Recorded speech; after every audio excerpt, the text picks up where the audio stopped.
This is serious. We're going to really tackle this material head on. Yeah, this super intense and serious subject. Oh, yeah. Yeah, we're going to really delve into the pathos about the future. That's mostly what this episode is, right? It's just them worrying about their futures and, what they'll be when they grow up. Well, Rimmer won't be anywhere, I guess, because he stays the same forever. He's like a ghost haunted to never improve, it seems. Like this started out as a goof, but now that I'm thinking about it, they really are having to reckon with serious shit. It's just there's all these predestination. Predestination is the one I think that comes out of this one for me as far as philosophical. Like how much knowledge of the future actually would determine whether or not we could change it, or is it fixed because you have the knowledge? And once you do have the knowledge, like when like in The Angels Take Manhattan, they feel compelled to follow along whatever was written down in the book because River Song wrote it. It's going to happen because Amy, I'm going to break your wrist because Amy read it in a book. Oh, I guess Amy wrote it. No, Amy read it. Amy was there reading it. Or did Amy? No, Amy did write it in the end. Yeah, she read those bits and then from that constructed an entire narrative. Did she write other books or was it just that one? She wrote other books, I think, but that one was it actually, the episode begins with her reading the book, not knowing that she would wind up writing the book. So Amy has read the whole thing. So this is the thing, when you set the rule of your universe as all of this stuff will have happened because it did, and we don't care too much about where it started. Our Rob or Ross situation. I think yes. Doctor Who and Red Dwarf are kind of like married in that way. They both take the same stance on predestination.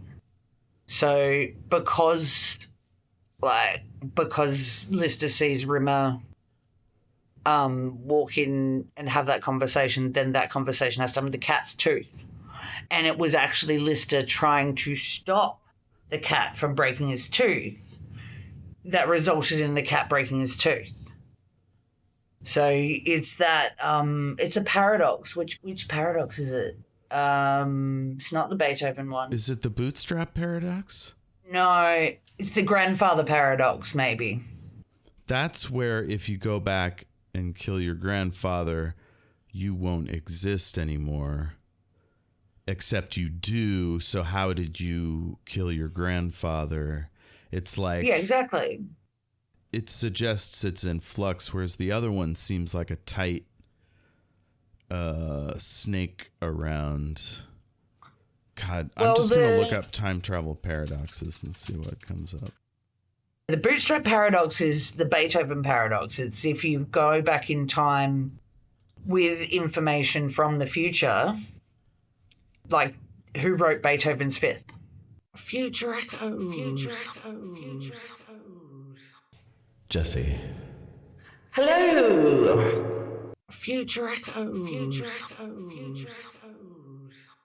Okay, so a causal loop, also known as a bootstrap paradox, information loop, information paradox, or ontological paradox. So all those fit what we're talking about here. Retrocausality. The consistency paradox, commonly known as the grandfather paradox, occurs when the past is changed in any way. So this one suggests that you could stop the fire of Rome by keeping the doctor away from that lantern or whatever.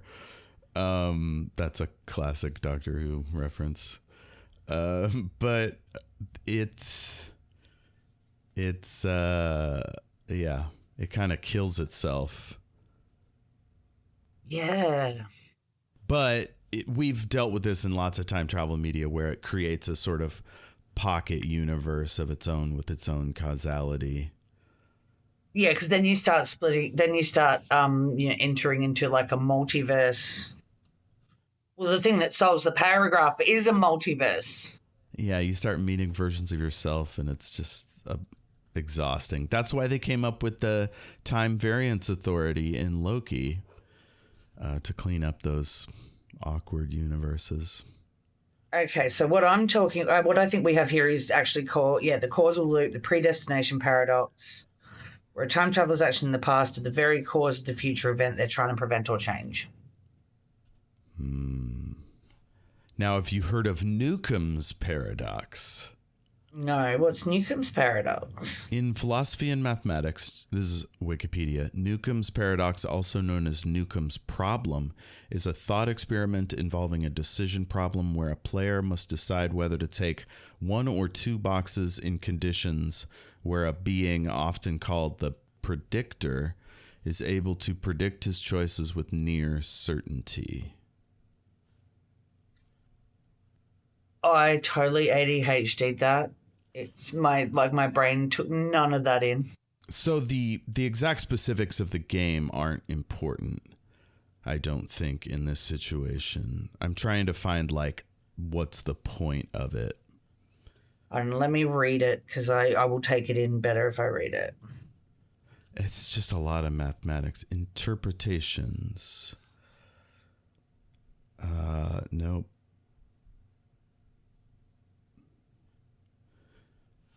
Yeah, that's too smart to be interesting. Oh, so Newcomb's paradox is a bit more Schrodinger's cat, right? Is it? I'll take your word for it.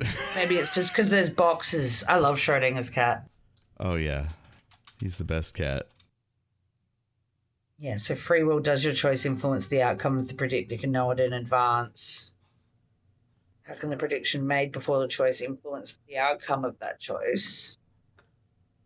I mean, this is hurting my head. Yeah, you know what, though? We can dumb it down a little bit by saying if the predictor entity were powerful enough and close enough to making accurate predictions all the time, it could be a god, which would then have the power to control predestination. What if we're all being manipulated by a sentient math problem? I mean, that reminds me of my favorite theory on the universe, which I got from a fantasy novel, which is that the universe itself is a toddler, like a conscious entity, and it learns through us, and we are its mechanism for learning. So the mistake, yes, we make mistakes. It's not, it kind of steps away from that omnipotent, all-seeing God figure to more the it's universe. It's more like a God figure. Yay! I see what you did there. Goo goo. Do toddlers say goo goo? You're asking the wrong person. Oh dear. Well, now my head hurts, but that's because we've been if it doesn't make your head hurt, is it really a paradox? Depends on how much weed I've had. Maybe that's a mistake I'm making right now. I'm like, maybe if we'd had this conversation half an hour ago. I feel like we've been seeding the land with seeds of knowledge, and they're going to start growing and bearing fruit in the context of this conversation. I feel like I'm going to spend the rest of the afternoon when we finish just looking up different types of paradoxes. I love it. There's a lot of I do like the predestination. I think is really important with the episode we're going to discuss, and there's, it gets touched on beautifully in a bunch of different other stories, like 12 Monkeys. Oh, And the original La Jetée, which is like the best PowerPoint presentation ever. Check it out. Have you seen the movie Predestination with Ethan Hawke? I did see it recently for the first time. Thanks to the gentleman over at Time Travel Film Club, a podcast I highly recommend that everyone check out. Oh, you recommended that to me last week, and of course I immediately forgot. Yeah, that is one of the most fucked up. It's a recursive predestination. Because the person keeps changing because they can time travel. It's hard to realize that they're changing into one another. Yeah, it's very Looper does that as well. It doesn't matter. It doesn't matter. I love time travel. It's my absolute favorite trope. I spent way too long thinking about time travel and how much I love it, and it would absolutely be the power I would choose if I could have any superpower. It'd be like Hiro Nakamura, master of time and space. I am the master of time and space. Well, I was. Lately, time and space has been the master of me. Well, I think the listener trusts us enough to know that we can handle time travel and we can handle comedy, which means we are ready for Red Dwarf Season 1, Episode 2, Future Echoes. Future Echoes. Future Echoes. Future Echoes.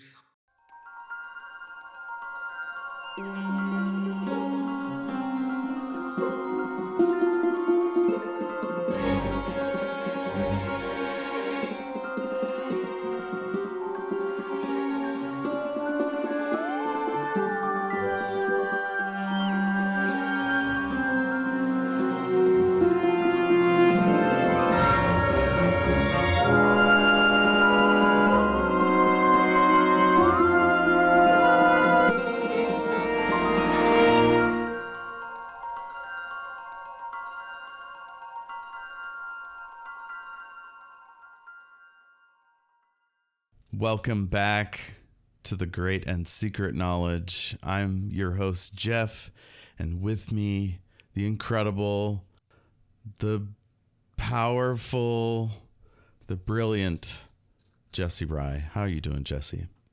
I'm really good, thanks, Jeff. Well, the sun's sort of shining in between clouds. It's a Saturday. Can't complain.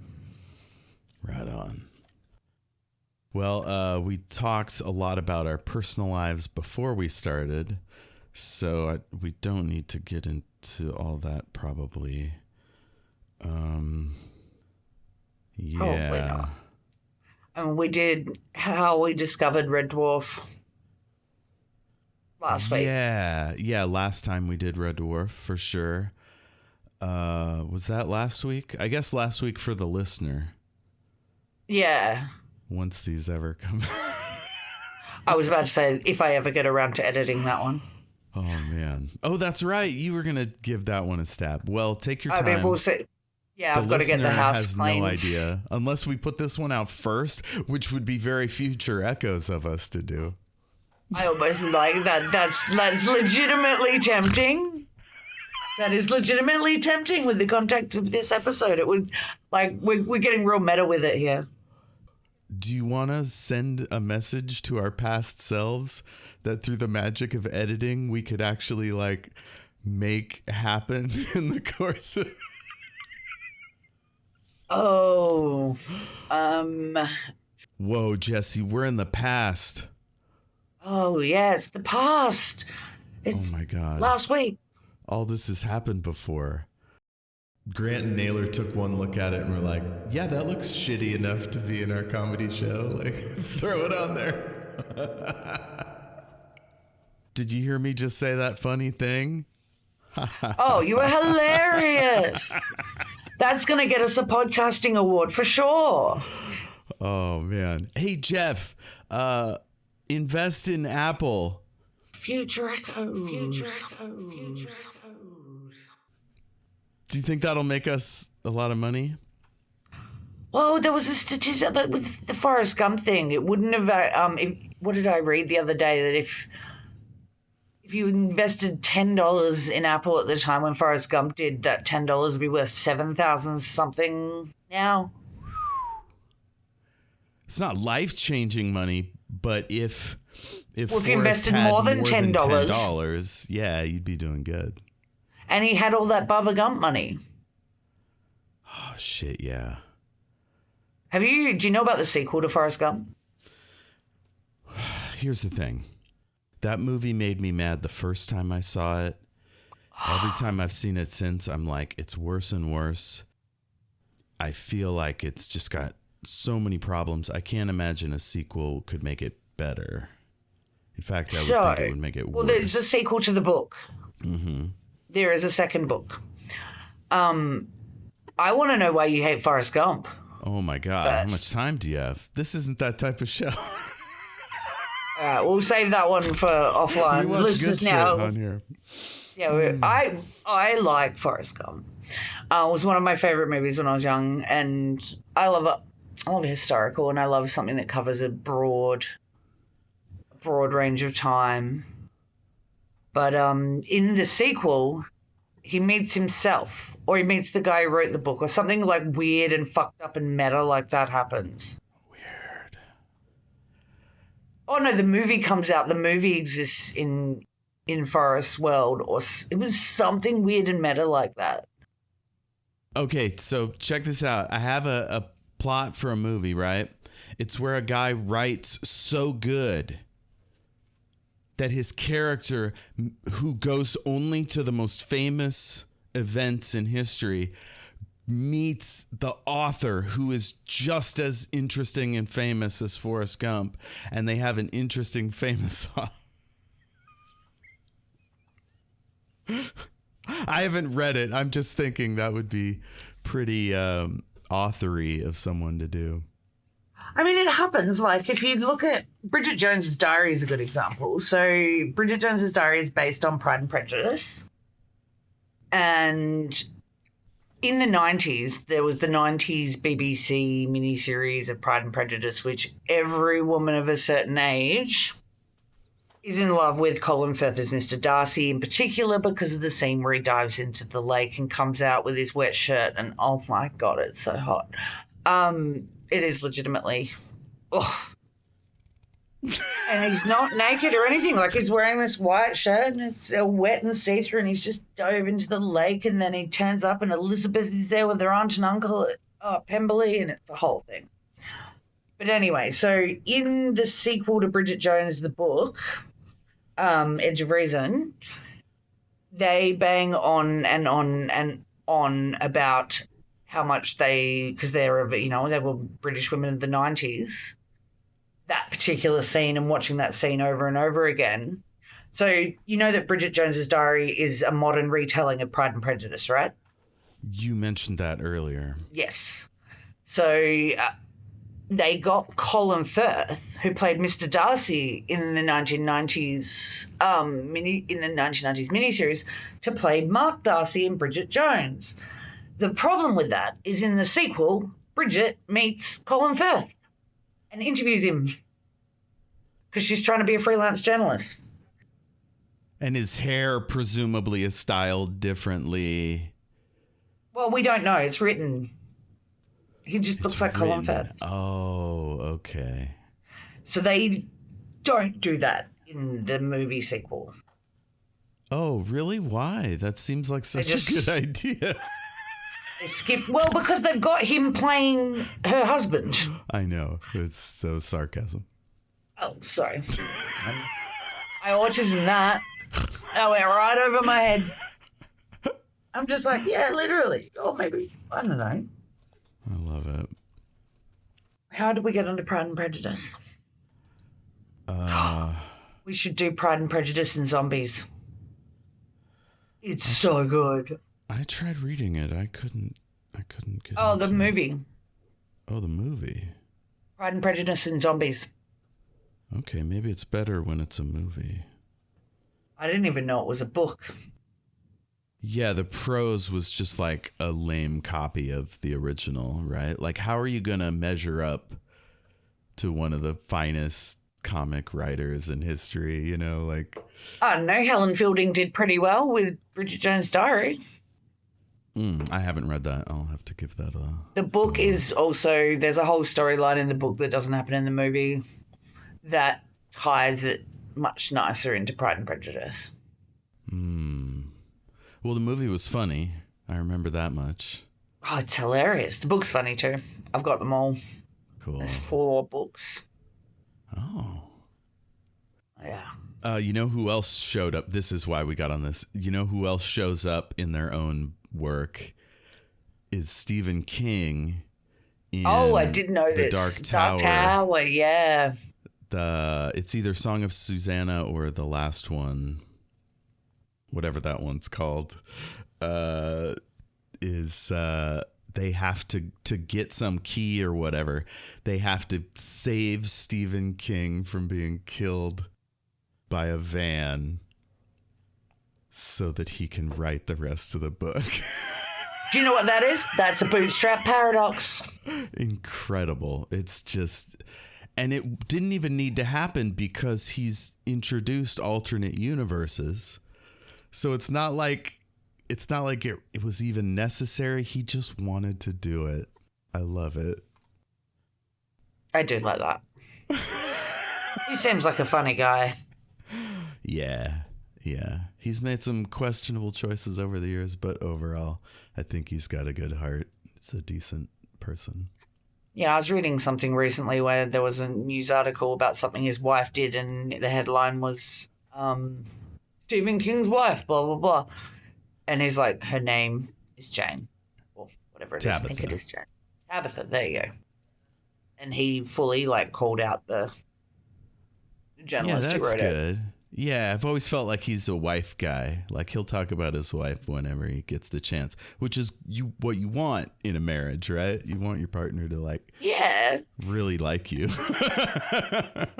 And respect you as an individual, not, as an extension of yourself. I'm glad he corrected that. Definitely. I've seen a bunch of different things where he's said some funny stuff, or doesn't seem too full of himself. Once he reviewed a sandwich, like a tuna sandwich, if I remember correctly. Or no, maybe it was microwaved fish. It was something just totally banal and kind of gross. Microwave fish. I'm horrified at the concept of microwave fish. Speaking of fish, Red Dwarf Season 1, Episode 2, Future Echoes. I'm gonna eat fish your feature little prominently. fishies. Yeah. They do.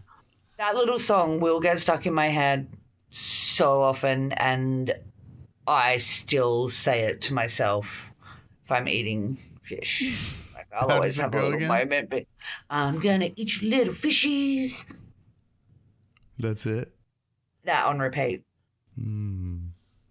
Thereabouts, I think. I know we'll find out. The cat. Oh, man.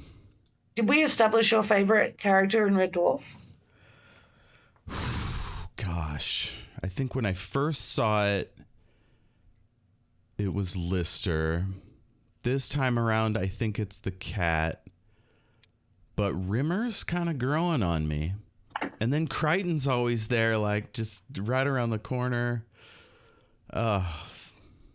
Yeah, Crichton's great. I mean, I'm Rimmer girl. Oh, that sounded so bad.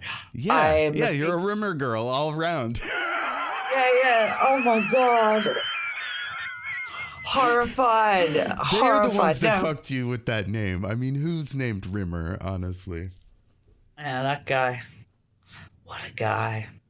I do like Crichton. Robert Llewellyn's a lot of fun. It's weird when you see him in stuff where he's not Crichton. I don't think I've seen him in other stuff. Blackadder. I think he played the prince. He hosts a thing called Junkyard. I think it's called Junkyard Wars or something like that, where people have to go into a junkyard get a bunch of stuff and make a machine out of it. That's and cool. he hosts that. It's I got quite into that for a while. That was I think it's called Junkyard Wars. Anyway, Yeah, we remember. had one of those over here, and me and my ex-wife watched it a lot in the 2000s. And with Crichton, they actually use Robert Llewellyn. Is it Robert Llewellyn? Yeah. Without makeup when Crichton becomes human. Yes. It's just him without makeup. Yeah, and in that alternate universe with Rimmer, he's just a regular human, I think, or maybe an android, but he's like horny for Rimmer. It's so funny. I mean, I see it. I get it. Yeah, if Rimmer was a completely different person, he'd be great. Ace Rimmer is hot. Oh, he's amazing. What a guy. Yeah, you can't help but love him. Well, thanks, future Jeff and Jessie. We'll take it from here. Hey, I mean, you got another solid, Pride and Prejudice rant out of me. I think I've done that more than once on the pod before. Hell yeah. We can drop that in anywhere. Go non-linear with this shit. I mean, now I'm just going to keep doing it in the future as a throwback.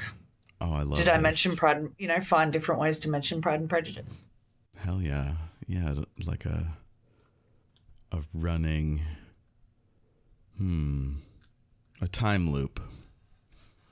You do love a time loop. I do.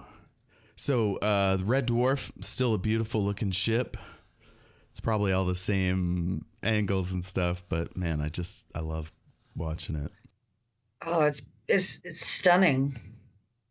Was it just me, or was this a weird version of the song? Is this an early version? Well, you don't get the song this... till they changed it. So the song used to only be at the end. So this bit at the start is just some piano tinkling.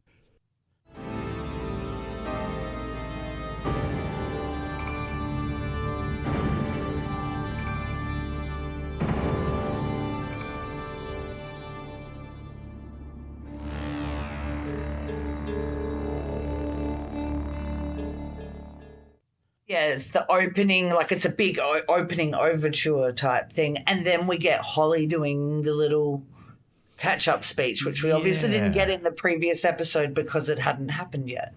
Now, I watched a couple after this, and the Holly opener, I think it's always the same, except maybe at the end. It changes season to season. Season to season, okay. Maybe not season, maybe the first couple of seasons it's this, but it does evolve a bit. So he always says, I'm a computer with an IQ of 6,000, the same IQ as 6,000 PE teachers? No. Okay, so maybe they do a different goof every week. Did he do it? Did they? You're the one who's watched ahead at this point. I can't remember.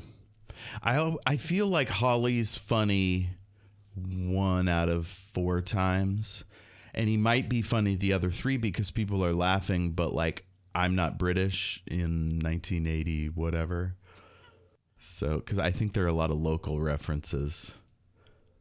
I'm just checking the future episode to see whether it's any different. So the opening bit explaining what's happening, that same pregnant cat safely stilled in the hold. In the 3 million years we've been away, it is my fond hope that mankind has abolished war, cured all disease, and got rid of those little Western saloon doors you get in trendy shops. Nah, it's different. So that's the third. And I think what's happening there is they're just letting the guy that plays Holly maybe do like bits. Or do you think Grant and Naylor write all those? I think they write them. Because sometimes they're bad. I mean, some of the jokes in this do not date well. We get a few in here. I've definitely made a point of 80s jokes in my notes. I feel like there might have been a bit of gay panic at one point. Well, we'll get to it, but when Rimmer asks Holly to give him a crew cut and he gives him Beehive, like Amy Winehouse type wig, and the joke is that he wanted this like manly haircut, and they gave him this super femme one. Yeah, I mean, it was what, 1989. It could have been a lot worse, and like in some episodes maybe, but yeah, I feel like they found a line and they like kind of kept it there. Some shows are worse than others. I think I remember thinking that with the end as well, going, you know what, this could have been a lot more problematic. They could have gone somewhere a lot more problematic with this joke rather than where they did go. Yeah.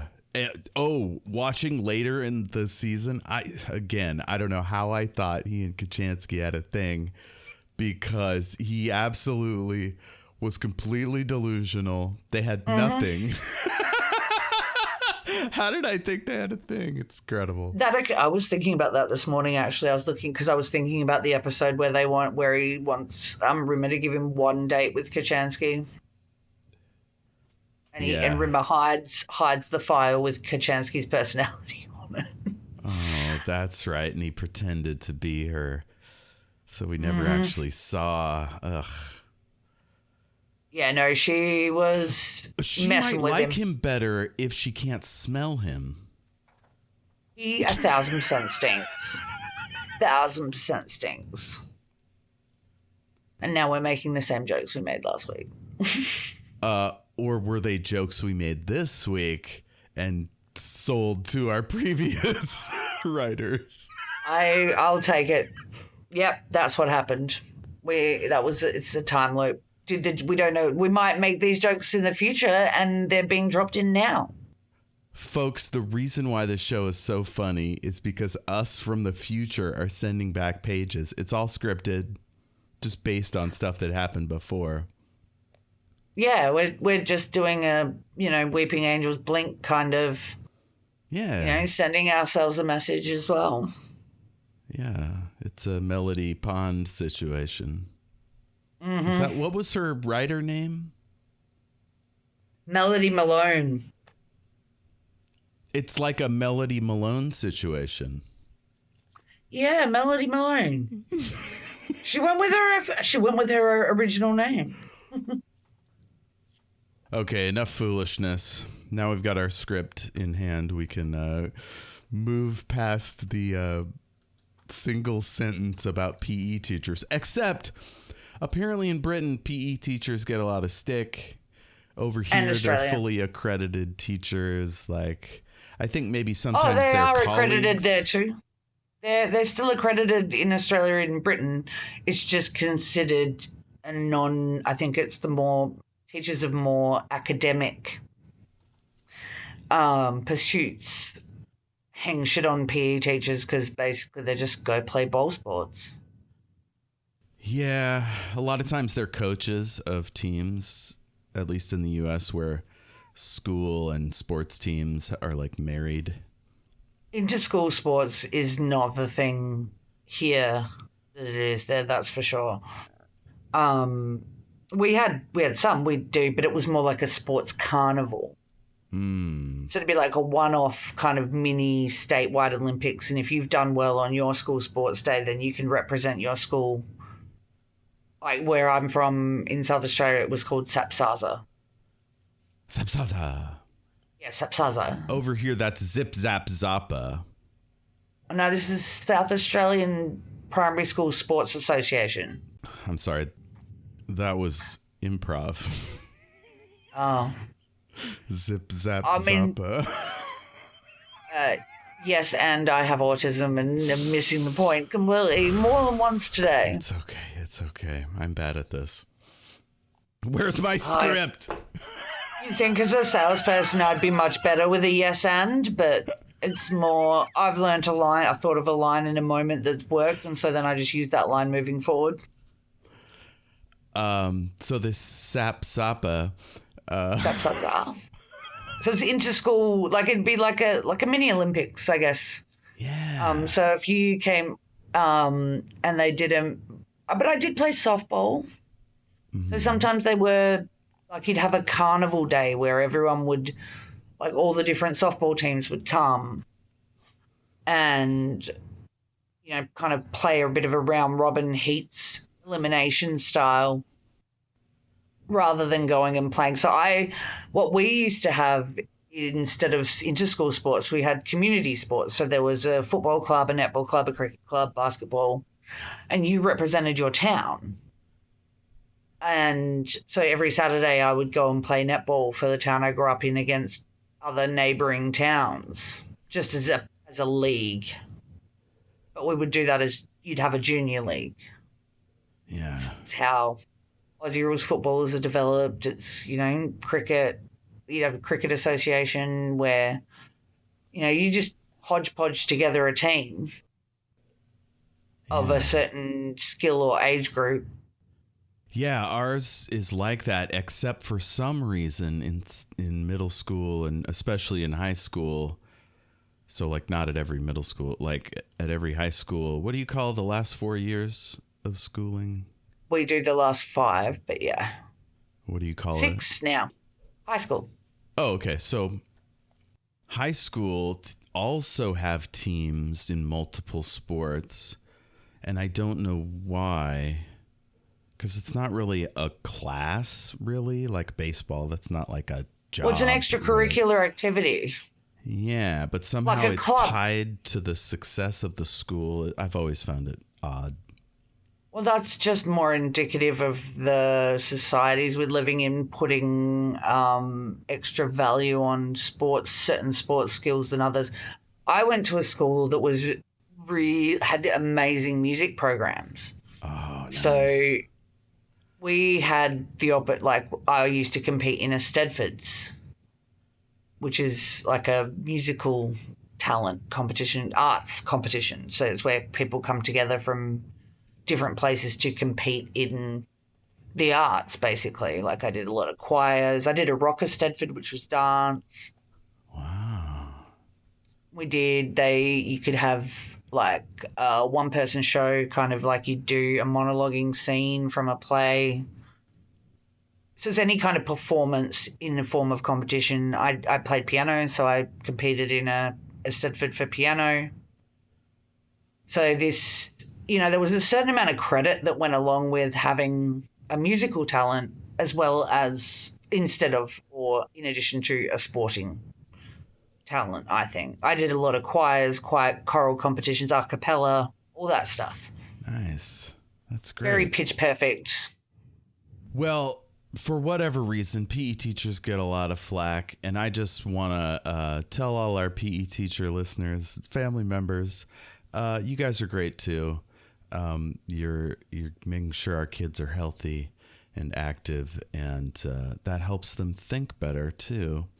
So also my PE teacher in high school was the health teacher, so he taught us all about like the clitoris and stuff. Oh yeah. I doubt they told you about the clitoris in high school. No, that was a special one-day class we had about like blowjobs and AIDS and stuff. Oh, we did. What year did you do that? I was in year 7. That was like a student-led effort. I think it was my sophomore year, which would be year 10 for you. Year 10, I think. Yeah.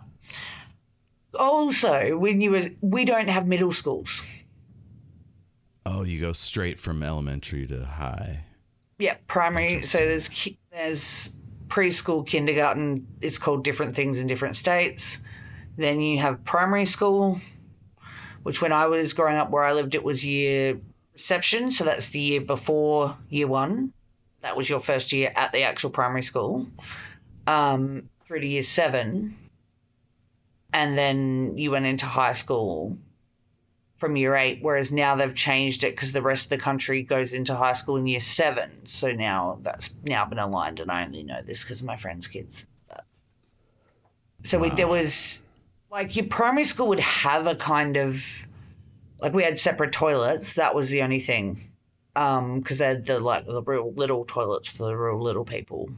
Mm-hmm. And then, so we had middle school toilets, but that was, you just had different classrooms. So also all of our classrooms were mostly like double blocks with a door in between. It's not like all in one building with all. Then when I moved to the city, that's what it was like. So that could be a country versus city thing. Yeah, no middle school. Well, anyway, my beloved cousin Jenny was a PE teacher for many years, and she's great. So that's the first sentence in this episode. We did a solid 20 minutes on it. Lister's riding this fucking go-kart around, singing some space song. And the good old food creator is all fucked up. It's got a weird lisp. It can't provide food. And that's literally his job, because in the first episode, we see him fixing the chicken soup machine. Yeah, they had to get out a pipe cleaner. But he's trying, I feel bad for him, because, like, when you really want a coffee. See, what I think is happening is this ship is huge, right? So I think what's happening is every day or whenever a food machine starts acting fucked up, he goes farther into the depths of the ship until the next one. And then like it breaks down and you know what I mean? Like, I think he's exhausting every section of the ship because he never works. Do we ever see him working? We see him working in this episode. Really? What's he doing? Ollie wants him to fix the drive something. Oh, well, he starts to do it. And then he gets... No, he does. He does it. He fixes it. Oh, you're right. We think he's going to die, but then he doesn't die. Yes. Man. Get back to predestination. I just watched this. So, let's see. Rimmer's really bad at math. His ego's off the charts. And I wrote here, it's like he has every single neurosis and irritating quality of all humanity. Am I wrong? I mean... It seems like every time he's going to zig into like a moral or correct, like healthy response, he does the opposite. So like he's justifying and rationalizing this dumb line of thinking. I think it comes from his parents doing a number on him as well, though. Like he comes back to Rimmer's parents treated him really poorly. So how's he supposed to learn how to be a decent human if the examples he was given weren't decent? Now, I don't know how the process works throughout all the seasons because they change quite a bit, but like, at least here in season 1, it feels like he can't ever change. Like he's a ghost stuck to like a track. Well, he gets he definitely changes because he like becomes a hard light hologram for a bit. Then he's human. Like there's a whole. So he evolves somewhat. And through the experiences, I guess we see him. Whereas up until this point, he's just been like a second technician. Lowly bum trying to make it in the Jupiter Mining Corporation. Yeah.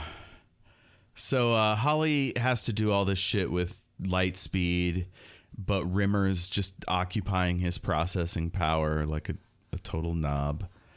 And I don't think Holly does give him enough processing power, or he's so annoyed with him that he fucks up his hair on purpose. He absolutely fucks up hair on purpose. Definitely. Holly is forever trolling Rimmer. And Lister. Whenever it suits, Holly's like, nah, I've got something else to do. I'm just going to do this. So he makes a suicide joke here, and the audience goes, it like dies a painful death. Yeah. It's about his dad. Yeah. Dark. Yeah. Yeah. They're like, we're going to throw in some painful exposition with, it's like, what is a non-gross way to put it? It's like a slap with no warning. And it's like, you're just going to have to get ready for this kind of shit. This is going to happen from time to time on Red Dwarf. I mean, it does.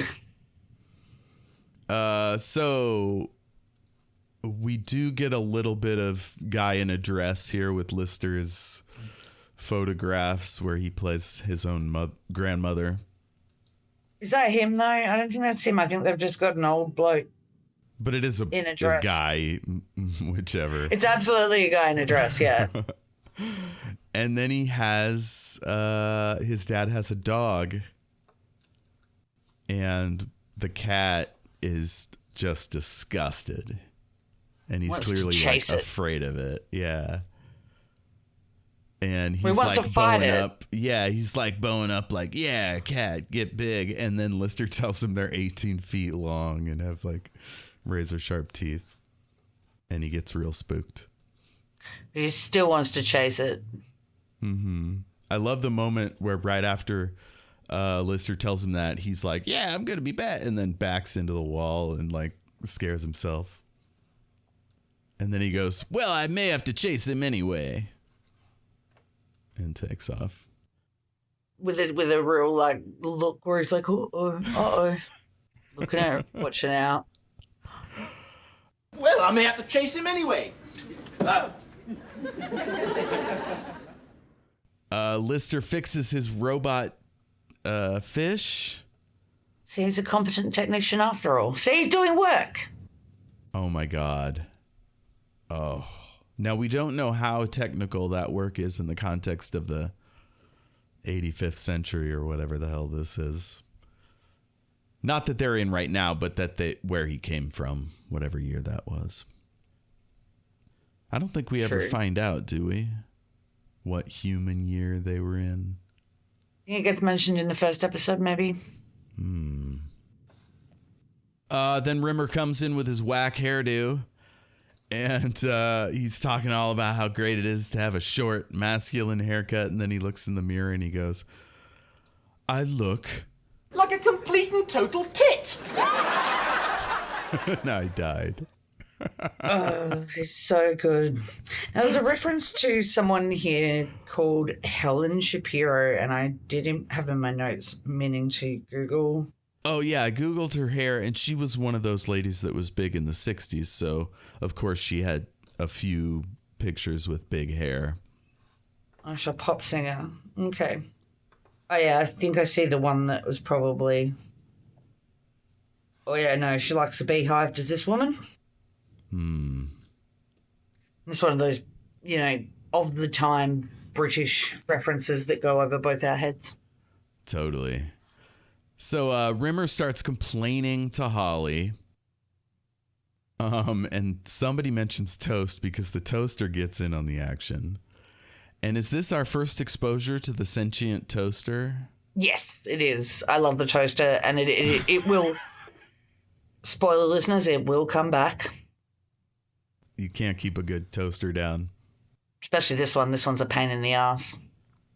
And Lister tells Rimmer that he's going into stasis because it's going to be another 3 million years before they can get back to Earth. So he's like, might as well wait.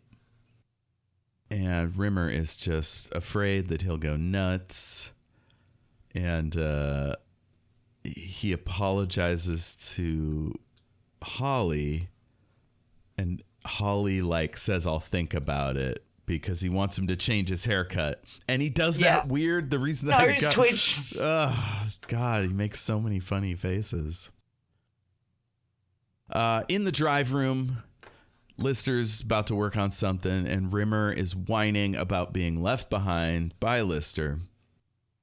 He's like, it sucks being dead. Nobody cares about the dead.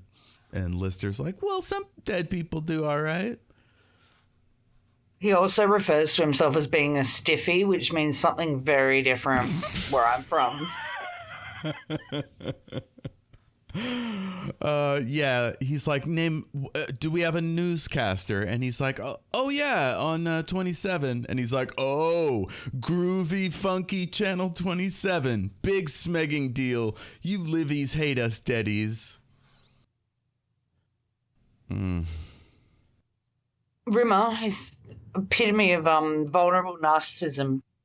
We just have to take Rimmer's word for it because the only other dead hologram person we've seen is George McNamara or whatever his last name is. Yes. From episode 1. Like, they might all be awesome. Like, Rimmer's the only one that's a piece of shit. Oh, I think they definitely are. I think Rimmer, the reason Rimmer's a piece of shit is because Rimmer's a piece of shit was when he was alive. Yeah. And if a captain or even like a democratic ship, they would choose somebody they like and not Rimmer. But Holly chose Rimmer specifically because for of the Lister. amount of word, because there was no one else. That's the person he'd exchanged the most number of words with. That's how Holly determined Rimmer. Amazing. It's like, well, this is the person you must have be closest to because they're the one you've spoken to the most.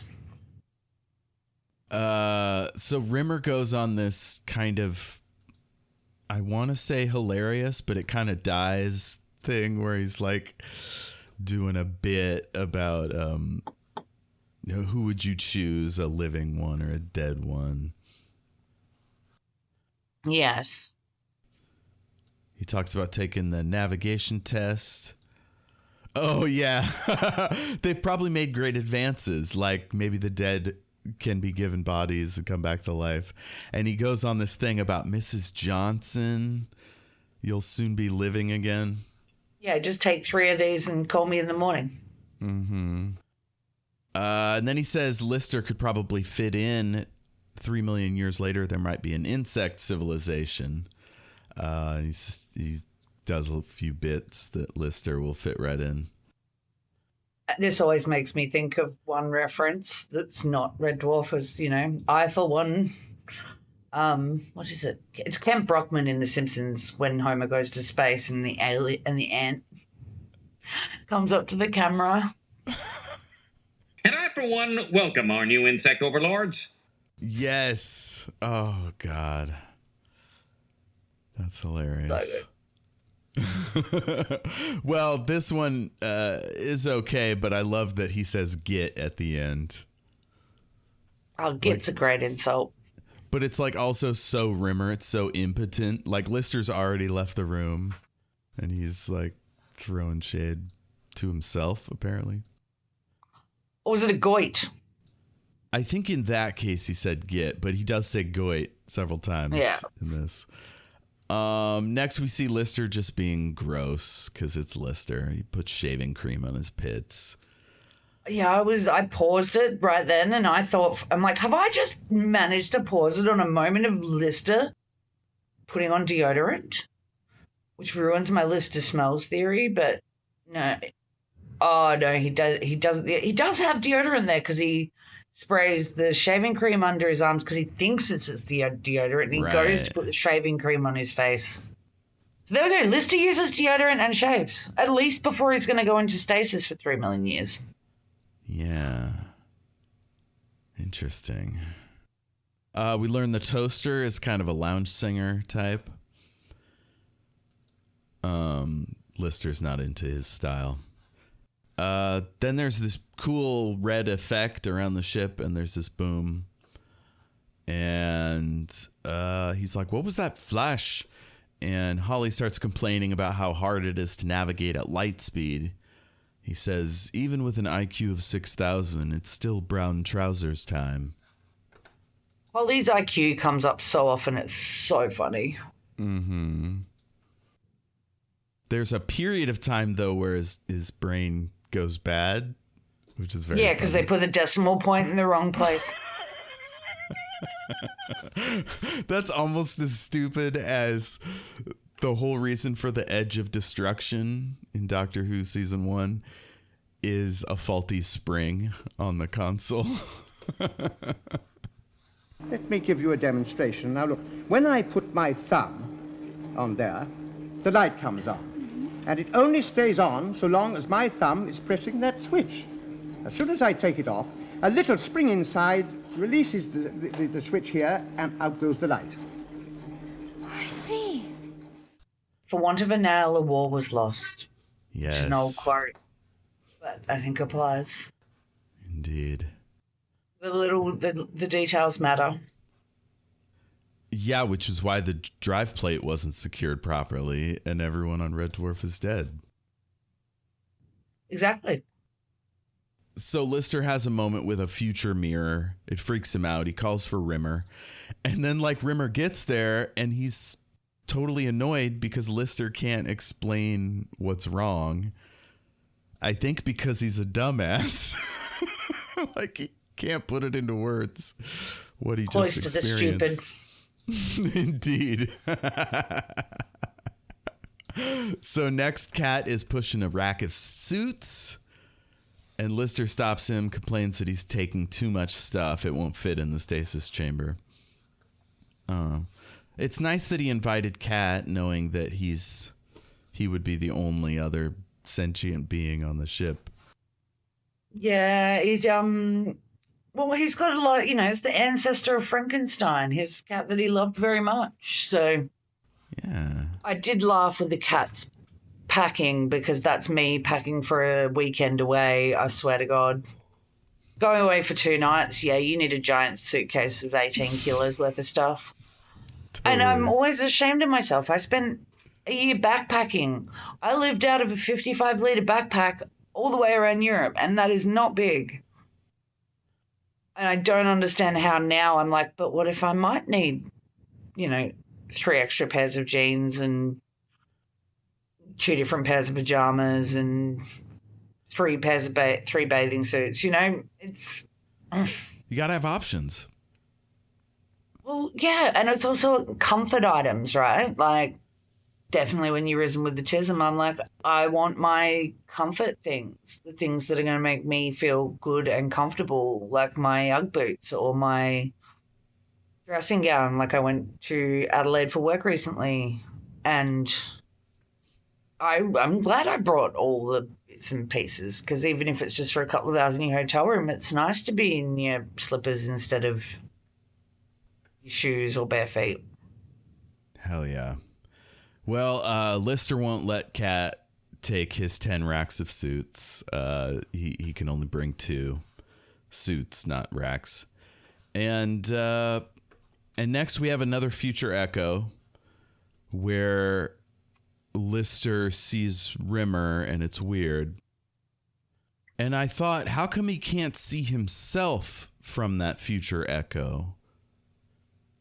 Is that just a process of we're making television here and it wouldn't be a joke if he could see himself? Or Well, you get little snippets, I think, because by the essence of them being future echoes, you don't get, when you hear an echo, you don't hear the word perfectly clearly. So you might not catch each syllable of a word that you hear in an echo, whereas I think that's why I think we're only seeing Rimmer and not Lister. I love it. That's great. It also makes it easier to stage rather than having to stick yourself on that. Like with the mirror, Hey, it was it's just usually a screen. me. It's usually me coming up with the production reasons. You don't like production reasons. When it's That's in my service thing. of a bit, I love him. Okay. So I love the way Lister spins around when he realizes Rimmer can't see him. He's just so many good reactions. Oh. I mean, when you're making a show with literally 4 characters in a contained space, you want them to be animated. You want them to be good actors. Oh, yeah. Craig Charles just has so many good looks. He's constantly giving you something new. But dumb. Always dumb. But great looks. With Rimmer and his nostril flare, that man can do some things with some nostrils. You're space crazy. I'm space crazy. You're the one who's space crazy. Sorry, I don't do Lister's accent. No, well, Rimmer attempts it. He does a interesting Scouse accent. He pretends to be Lister at some point. Yeah. Let's see here. So Lister sees Rimmer leave and then come in the other side. And he's like, Rimmer! Like he's freaked the fuck out. He holds his hat. And then the cat run by talking about how he's lost a tooth. And Lister's like, oh shit. Maybe he tried to bite the robot fish and that's why he lost a tooth. I think. Is that when he puts it together? No, he puts it together a little bit later once Rimmer tells him that he's seen him die. Okay. So Holly's explaining that they're seeing future echoes. The cat runs off without stealing a fish. And we get more business with the toaster. Lister really doesn't like this toaster. The toaster is a bit of a dick. So we're seeing bits of the future. Lister's like, and the cat breaks his tooth in the future. And Holly's like, I didn't think you wanted it this simple. It's got to be hard to talk down to ordinary humans and then even further down to Lister. Exactly. I feel like he doesn't even try with the cat.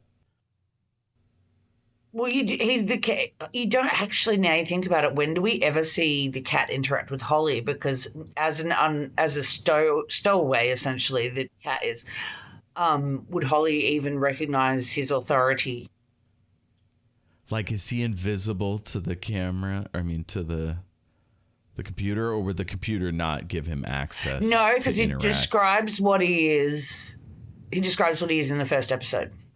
That's how we get the exposition. Well, I guess I'll have to watch 13 seasons of Red Dwarf to find out if Holly ever interacts. Well, I don't think Holly's in all seasons, so. Oh, okay. Because the guy who played Holly left the show for a bit. That's why we had female Holly for a while. Yep. I like female And then he came Holly. back in one of the later ones. Apparently they treated her appallingly on set. Oh, no. Well, according to her story is they treated her appallingly and really bullied her. The guys have been like, nah, she was a dick. Oh, so they stuck to their guns? None of them apologized?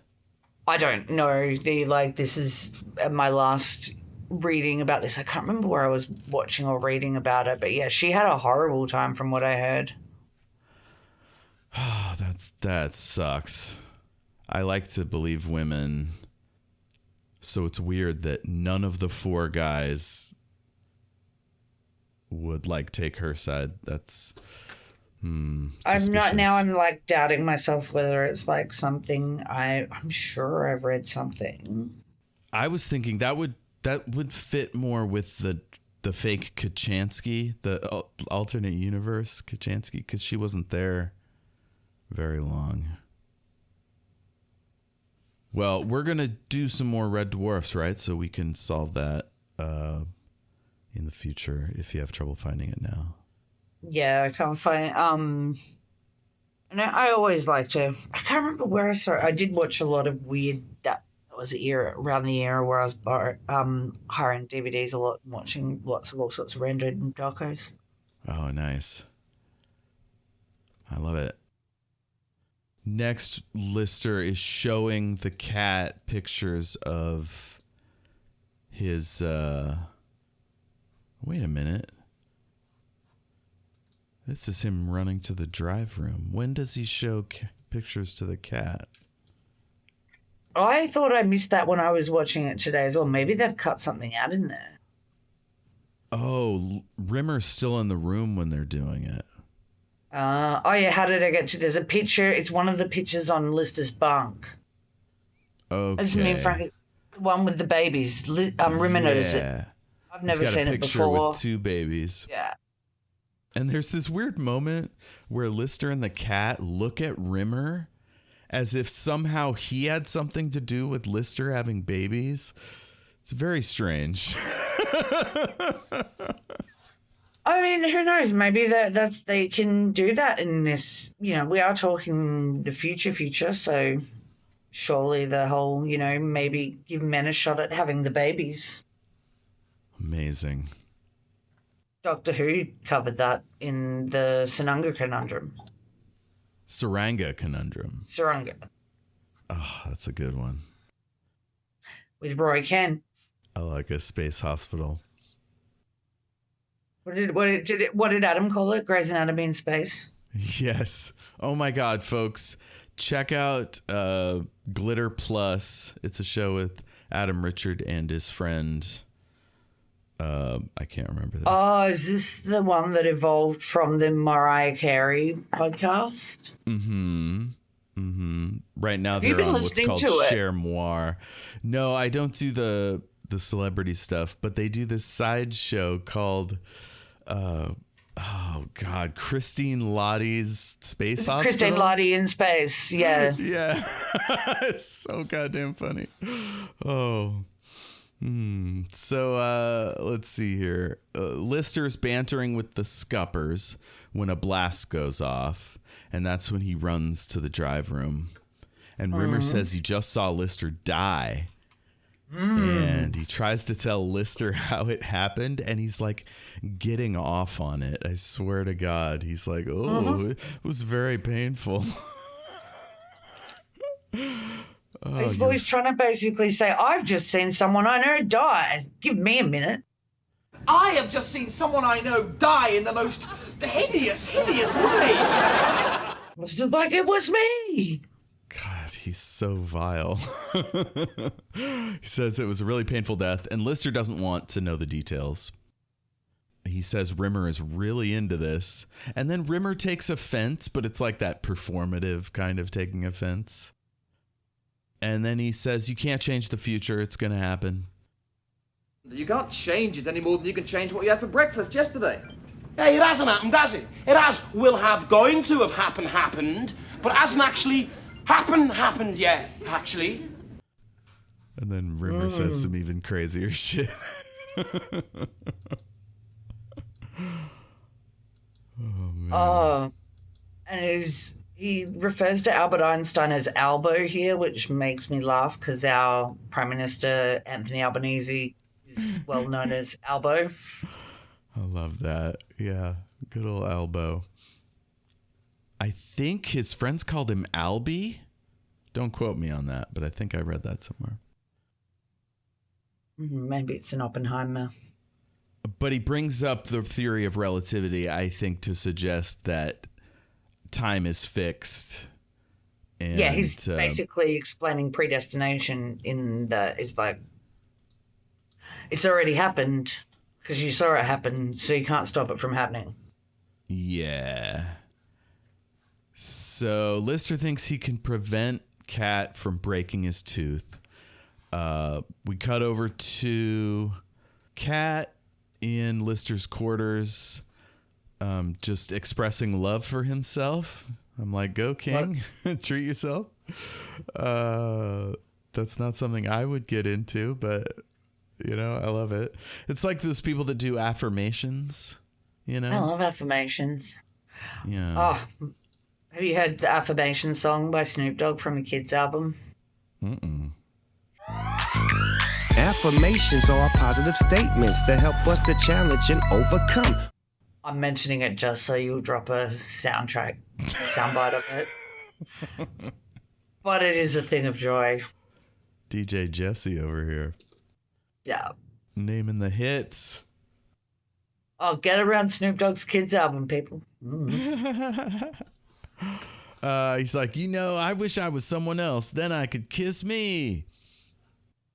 And then he says, I think I'll investigate these, and does a I'm leaving, and then woo, I'm over at the fish. Like, he's so cat-like. It's fantastic. This is when he sings his song that you like so much. Yeah, I'm gonna eat you little fishies. I'm gonna eat you little fishies. I'm gonna eat you little fishy. I'm gonna eat you little fishy. Yeah.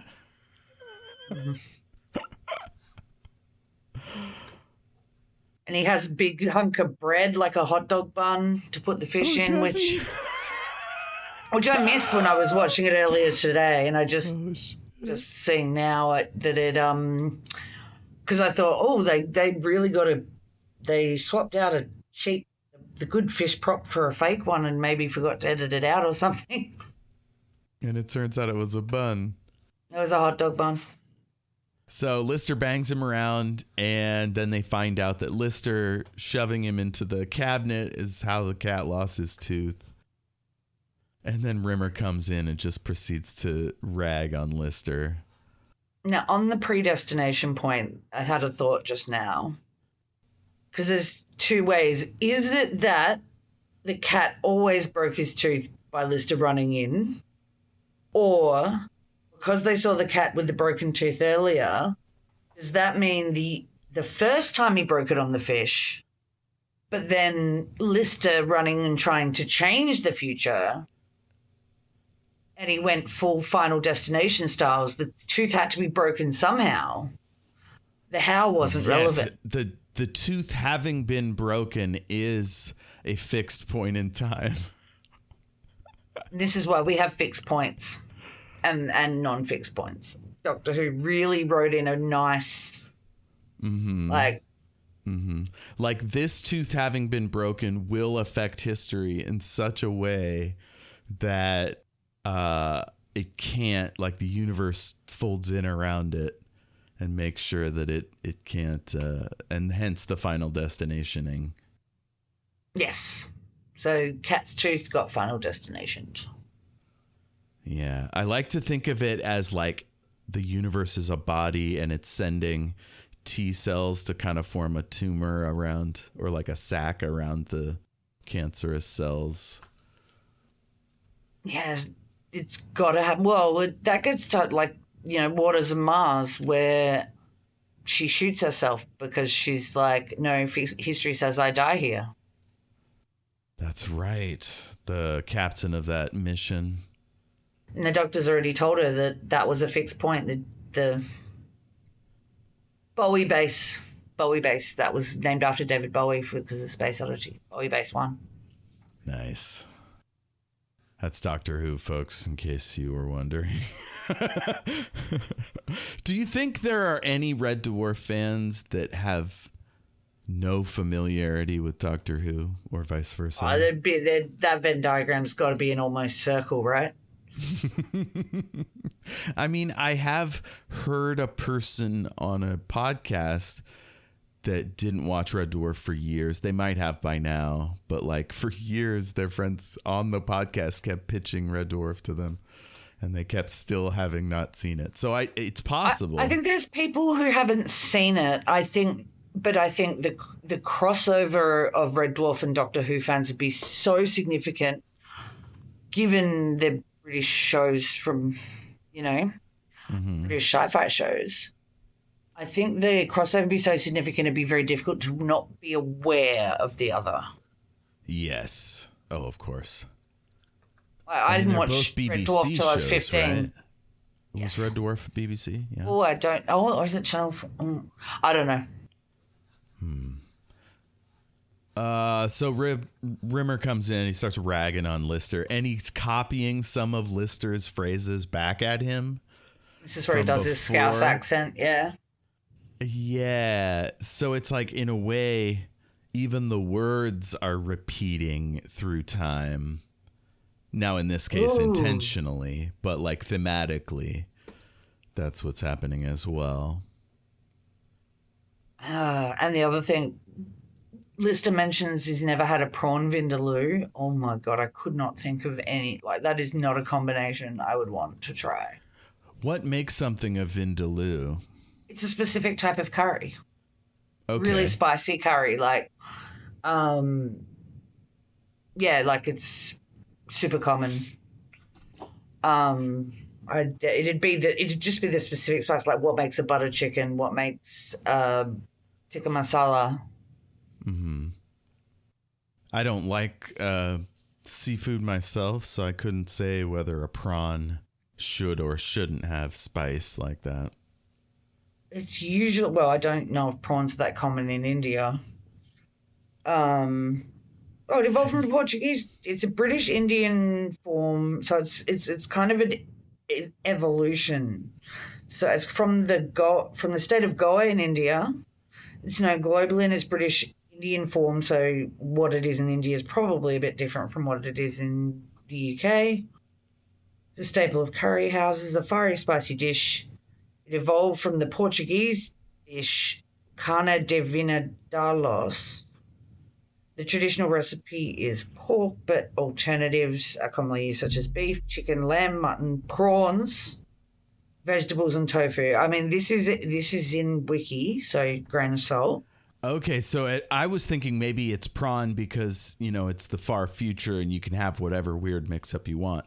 But it turns out in real life, he could have had a prawn vindaloo anytime he wanted. Unless that prawn got added into Wikipedia by a Red Dwarf and hasn't been picked up, which I would not put past. That would be wonderful. So in India it was mostly pork, and less commonly beef. Oh, the word aloo means potato in Hindi, but traditional Goan vindaloo does not include potatoes. I do like a potato curry. Oh, yeah, like a masaman? Yeah. Some places here call it yellow, but yeah, it's basically masaman. I like, well, masaman's an interesting one because that evolved from Indian migration into Thailand. Oh. Fascinating. Lister would be proud that we're going into curry chat. Oh, hell yeah. He loves a curry. That's a regular theme. Because they need to try and get a Tyrannosaurus Rex to do a shit way down the track, and they feed it a swimming pool full of vindaloo. What am I going to do? Curry night was the one little beacon I had. It made me feel like a normal, ordinary guy, not some sad freak stuck in deep space. So Lister starts complaining about all the things he won't get to do. And Rimmer busts his balls some more. And then the emergency happens. There's some kind of Navicom overload. And Lister gets all hardcore. He's like, if I'm going to die, fuck it. I'm going to try to stop it. And he picks up a big pipe. I'm going out like I came in, kicking and screaming. He would. If he comes near me, I'm going to rip his nipples off. That's a great image. This is like action hero Lister, and he's just walking down the hall with a pipe, right? There's nothing else happening. So, yeah. Let's see. Oh, I had some advice for the listener. If you are about to make repairs and you see a bunch of sparks come out, you're going to want to cut off that source of electricity before you start working in that area. Just my tip for you. Turn the switch off and unplug it. Yeah, go to the fuse box, get a voltmeter to make sure it's actually dead. Those are handy. But somehow Lister doesn't die, and then the cat attacks him. I have no idea why. My only theory is this is just like one of those ways they're trying to make him cat-like, where a cat will come stalking up on you. Now, do you think this is what Rimmer saw back in the past, and he just told Lister he blew up? Because that would clear the chain completely, or tie up. No, but they tie it up. They tie it up. So Lister and Rimmer go to the quarters and they meet old Lister, who's in Lister's bunk. He's wearing a yellow robe. He's got still long 171, white hair. still on Red Dwarf. He's got a cybernetic hand. That would be depressing, right? I mean, knowing that you're in the same bunk. And you live to 171. Well, yeah, that is pretty cool. And he does learn that he has two sons. Yeah, but doesn't it suggest that he never has other people appear on the ship? Or did he like retire back to Red Dwarf and he had a whole full life on a planet somewhere? Well, we don't know, do we? I mean, considering the babies are also born on Red Dwarf. Yeah. Interesting. Well, you might have to just watch the rest of Red Dwarf to find out, because some of these things do come up. I love it. So old Lister tells him about his sons. He's super excited to find out he'll have kids. And, okay. Oh, and he's this terrible line. Rimmer says something about thinking, and then he goes, "What's thinking?" And I got real mad. And I think the actor thought it was a bad line because he just throws it off, barely, like, off camera. I wrote, "Old Lister's a goof." I'm not sure what I meant by that. Oh, shit. Oh, it's because Rimmer's, like, moving in closer and closer. He wants to know the secret. And old Lister was just totally fucking with Rimmer from the future. Yeah. He was never going to tell him the secret. And this is where we get it rounded out that it was Lister's son who died in the drive room. Yes. Yeah. That's sad. And then Rimmer just calls everybody a goit into the end credits. I mean, you missed where he goes and takes the photo. Oh, shit. They go to sickbay. Rimmer's got a silly haircut again. And Lister comes out with 2 babies. It looked like they were the same age. So old Lister sends him to the medical bay and says, "Take your camera." Okay. And so he comes out, future Lister comes out with the babies and says, "I can't see you, but I know you're there. Get your camera. Say cheese, boys." That's great. Yeah.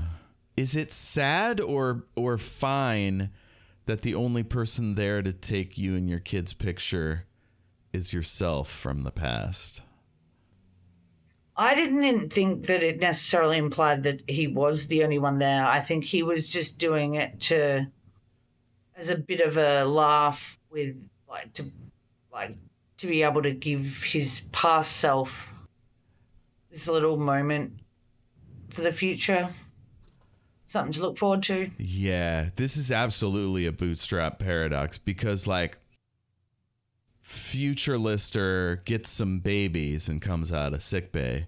Future Lister says be at this specific place, which he could have only known when that meeting happened. Yeah, that photo is a bootstrap paradox. Yeah. Beethoven it's a bootstrap paradox, within yeah. a bootstrap within a recursive. God. And this is why I chose this episode. I love it. This is absolutely why I chose this episode. These Grant and Naylor guys, they're pretty smart, huh? Yeah. Turns out, you can write a TV show that's successful for decades and beloved. And funny. Like, I don't know if it consistently holds, like, at the top of the comedy game, but, like, it's still funny down in later seasons.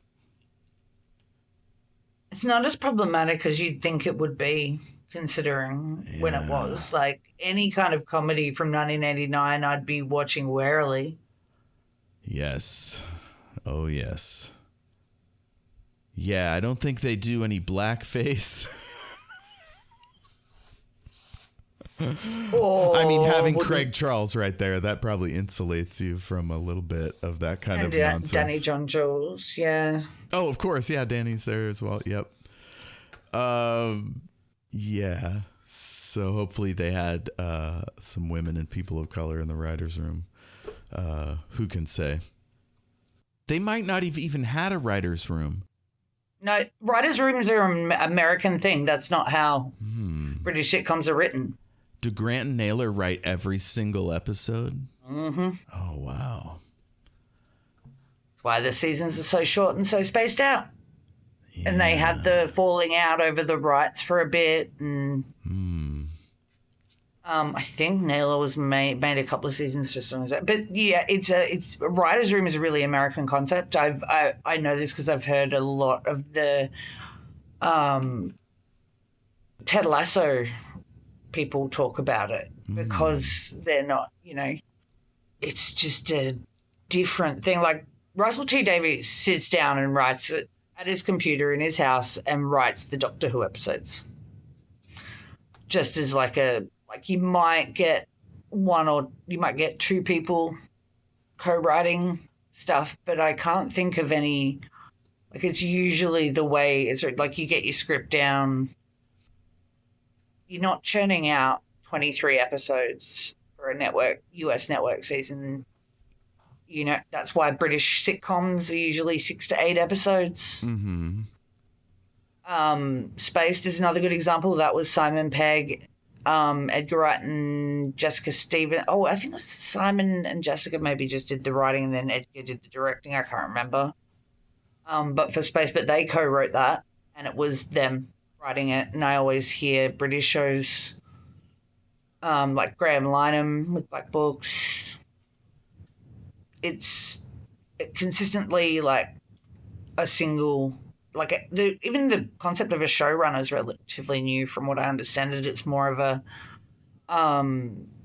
they're essentially the head writer. Yeah. Well, the primary writer, and maybe you're getting some drafts, but it's not that writer's room where everybody's spitballing ideas kind of vibe.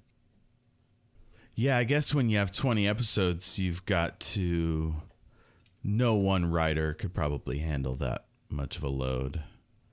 Although J. Michael Straczynski he did it in, I think, seasons 3 and 4 of Babylon 5. There was a point at which he was just writing every single episode, but I think it's rare. Yeah, or maybe, I think Friends maybe just had the three of them, Crane, Kaufman, and they were mostly directed by Jim Burrows as well. Oh, weird. But that's, again, evolution. Maybe writers' rooms are a more commonly used thing in more modern times. Yeah. I know Lorne Michaels had it happening forever on, SNL. That's always had a writer's room. Yeah. I've watched a lot of documentaries and stuff around that lately. It's 50 years. Okay. Do you have any trivia about this episode? No, I haven't really got too much trivia about this episode. I was mostly focused on paradoxes and the concept of predestination. Nice. It's harder to go on a deep dive when it's an episode of a TV show we've already done. I've pulled out a bunch of my Red Dwarf fun facts already. Did you have a favorite bit? Yeah, of course. The fishies. I'm gonna eat little fishies. Oh, shit. I'm gonna eat you little fishies. I'm gonna eat you little fishy. I can't help myself with that. It's weird, the things that stick in your head that become little in jokes and references. Me and my ex absolutely we could speak in a whole other language that is just referencing riffs we've done on TV shows and movies we've watched. Or games we've played. Slang words. I'm trying to think of one that isn't disgusting, because the one I can think of is disgusting. I'm looking at these quotes, and I think my favorite one is, "I look like a complete and total tit." There's just something about using that word. I don't know. Just completes that bit. Oh, shit. Well, I guess that's pretty much it. Should we move on to season 2, or do you want to try something else? I think I want to break it up. Okay, a bit do with a something non-Red else. Dwarf. Yeah, okay. Do a non-Red Dwarf is what I'm thinking. Otherwise, I will get like, it's the ADHD thing. I've got to be able to. It'll start to feel like homework if we just do Red Dwarf. Yeah. We were talking about doing Family of Blood. Okay, I just rewatched it. It is still good. Alright, if you just rewatched it. No, I mean, that helps so that it's fresh in my memory. Yeah. And so my next time watching it can be the doing the notes. So that is easy. Except for the fact that Doctor Who's been taken off all of the streaming services seemingly worldwide. So I have to return that DVD on the 3rd, which is only 4 days away. I don't want to put you under that kind of time pressure. We can do something else. Well, I can see if I can just get it renewed. I have never had to do this. I have to rely on a library for something. I mean, I could just buy season 3. I probably should because I love it. I mean, many, many years ago, I was given a magic hard drive. So I have a certain amount available to me, but it's a pain in the ass. Now, if we were I'm just scrolling through the list. If we were to go to the list, we could go back to fantasy. We could do something weird or let me horror? go back to fantasy. I mean, I don't know how you feel about Buffy, but it's I've never seen it. Well, I saw the first episode or two. I didn't like the guy, so I couldn't hack it. Yeah, they don't get any better. Joss Whedon's men. Oh, they're so problematic. How do you feel about weird? We haven't done anything weird in a while. Alright, I'll go down to weird. I haven't heard of a lot of these. Okay. And I always say, so you've got here Treehouse of Horror 6. Why Tree? Oh, is that the going through? Is that the 3D Roma one? I don't remember. Somebody suggested. I think it was from our Lux talk that it was them becoming 3D. Oh yeah. That could be fun. Well, I mean, if you're gonna do Treehouse of Horror, though, the first one, the original, I think it's the first one, the one that has the Raven in it. Oh my god. Okay, I went to the numbers. We could do Everything Everywhere All at Once. That is another one of my all-time favorite films. It's calling to me. The one I rolled was What Dreams May Come. Oh, that shit's depressing. It is. That gave me nightmares, that film. That opening sequence where it zooms in through the children's coffins and you see them inside. Oh, yeah. Okay, the one I rolled next is one I would like to do. So I think if you're up for it, Pink Floyd's The Wall. Ooh, I only know it as an album. It's fucking great. We got to find out if you'll be able to watch it on something. Yeah, we will. There's a couple of things I want to add to the weird, Death of a Unicorn. Does Triangle of Sadness count? It sounds like a bummer. I mean, it does have one of the most epic vomiting scenes I've ever seen in my life. Oh, my. It's very, Eat the Rich.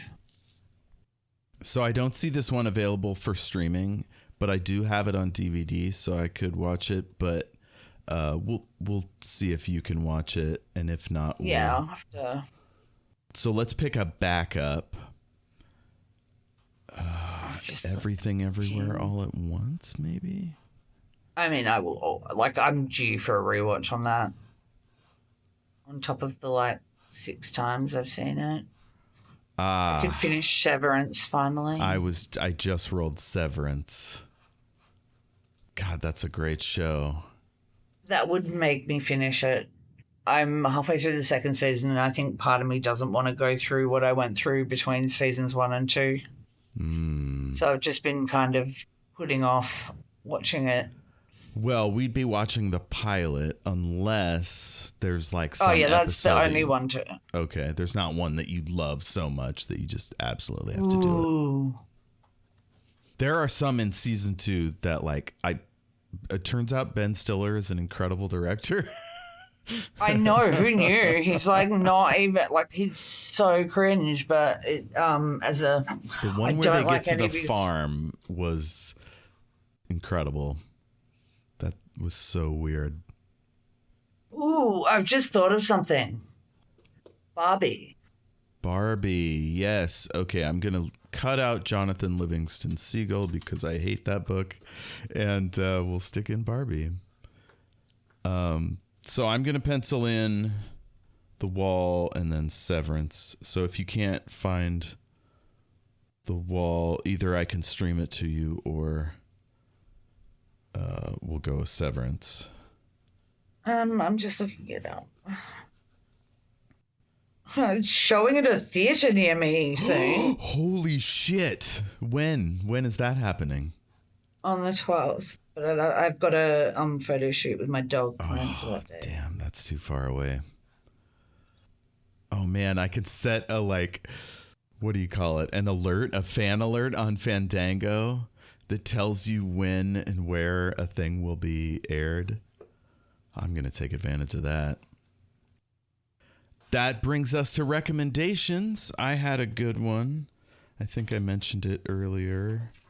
It was a podcast, wasn't it? I mean, Glitter Plus, the what do you call it? The Christine Lottie in space, amazing.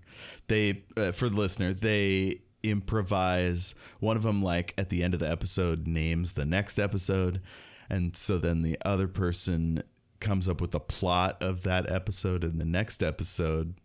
I'm saying episode a lot, and then they kind of improv and goof off of that.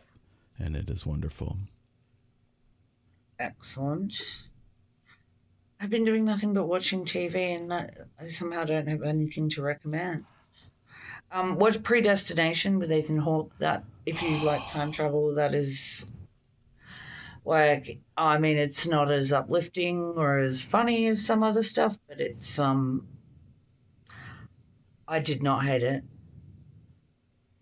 By mentioning Predestination, you reminded me that I was going to plug the Time Travel Film Club. It's 3 Brits.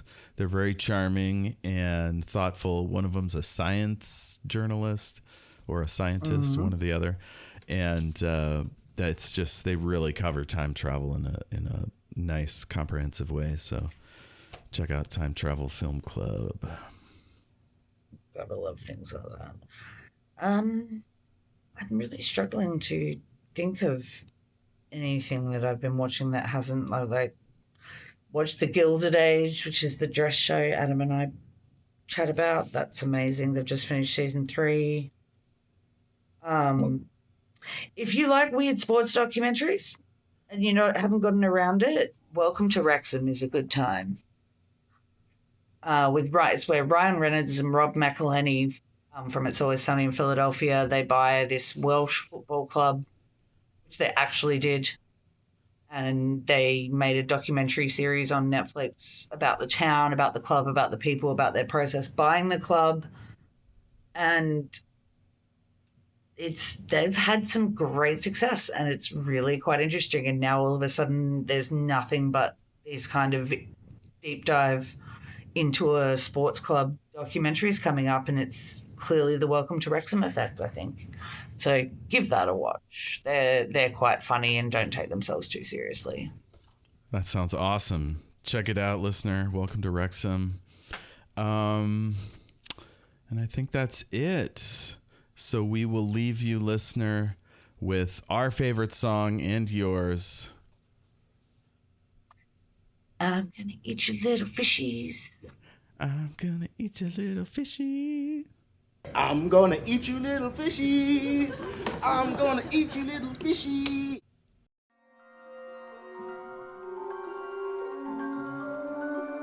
A huge thanks to James Lark of jameslark.co.uk for providing our wonderful theme song. Thank you, James.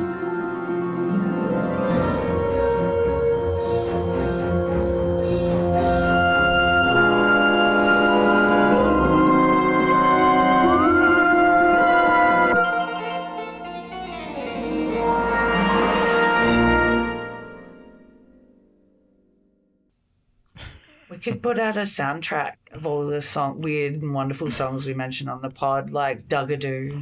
Mm-hmm.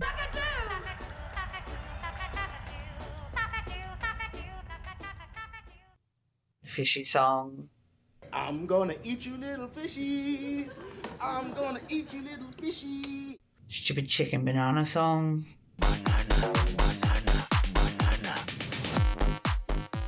There's a lot. Yeah. Do we want to put out a soundtrack compilation album? You know? Yeah, completely unauthorized. Oh, I used to love the unauthorized CDs and stuff. There was an unauthorized Monty Python one that got around that was. Ooh.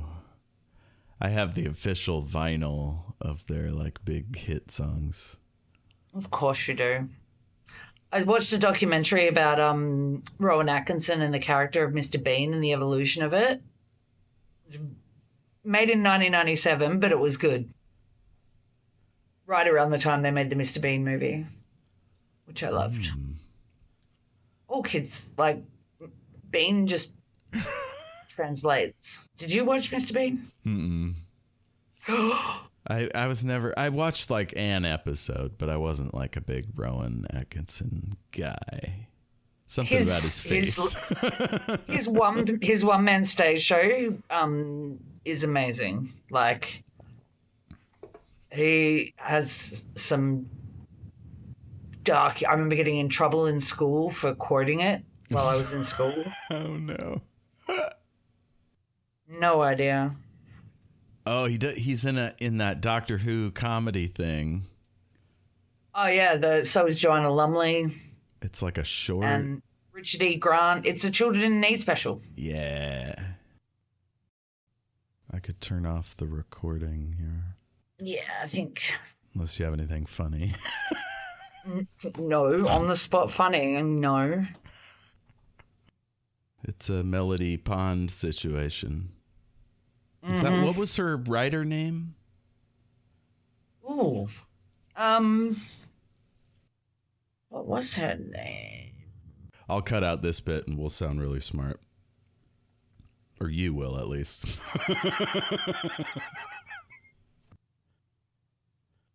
Perhaps you could learn to love pasta. Pasta? You sick?